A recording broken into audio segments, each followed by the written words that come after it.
നിങ്ങളൊക്കെ കേട്ടിട്ടുണ്ടാവും cervical cancer വരാതെയുള്ള vaccines ഉണ്ടെന്ന്. ഇന്ന് നമുക്ക് ഡോക്ടർ ഷൈബയോട് ഈ വാക്സിൻസിനെ കുറിച്ച് സംസാരിക്കാം. അതായത് ഈ വാക്സിൻ ഇടുന്നത് അത്യാവശ്യമാണോ, ആരൊക്കെയാണ് ഇത് ഇടേണ്ടത്, ഈ വാക്സിൻ എങ്ങനെയൊക്കെയാണ് പ്രവർത്തിക്കുന്നതെന്നും നമുക്ക് പറഞ്ഞു തരുന്നു. പറയൂ ഡോക്ടർ. ആദ്യമായിട്ട് ഇത് സെർവൈക്കൽ ക്യാൻസറിനുള്ള വാക്സിൻ അല്ല, ഇത് ഹ്യൂമൻ പാപ്പിലോമ വാക്സിൻ ആണ്. ഈ human papilloma vaccine cervical cancer ഉണ്ടാവാൻ ഒരു പ്രധാന ഘടകമായി തന്നെ ഈ വൈറസിനെ കണ്ടുവരുന്നു.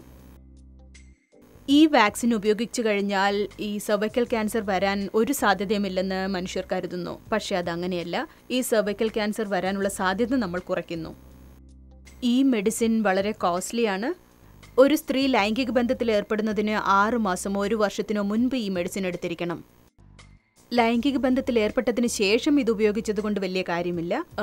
കുട്ടികൾക്കും നമ്മളിത് വളരെ നേരത്തെ തന്നെ പറഞ്ഞു കൊടുക്കണം, 10-12 വയസ്സിനുള്ളിൽ തന്നെ. എന്തെന്നാൽ പെൺകുട്ടികൾക്ക് വളരെ നേരത്തെ തന്നെ പീരിയഡ്സ് ഉണ്ടാകുന്നു, അവർ നേരത്തെ തന്നെ ലൈംഗിക ബന്ധങ്ങളിൽ ഏർപ്പെടുകയും ചെയ്യുന്നുണ്ട്.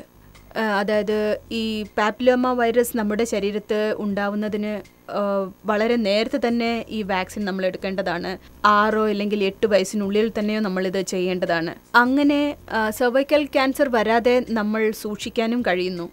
പക്ഷേ സെർവൈക്കൽ ക്യാൻസർ വരാതെയും അത് വന്നു കഴിഞ്ഞാൽ ചികിത്സിക്കാനും സാധ്യതയില്ല. പിന്നെ ജീവിതകാലം മുഴുവൻ നമുക്ക് സെർവൈക്കൽ ക്യാൻസർ വരാതെ നോക്കണമെന്നുണ്ടെങ്കിൽ അതിനൊരു വഴിയുള്ളൂ, മോർട്ടിറ്റിയും HPV വാക്സിനും. സോ നമുക്ക് എല്ലാവരോടും ഈ അഡ്വൈസ് ഫോളോ ചെയ്യാൻ പറയാം. Absolutely.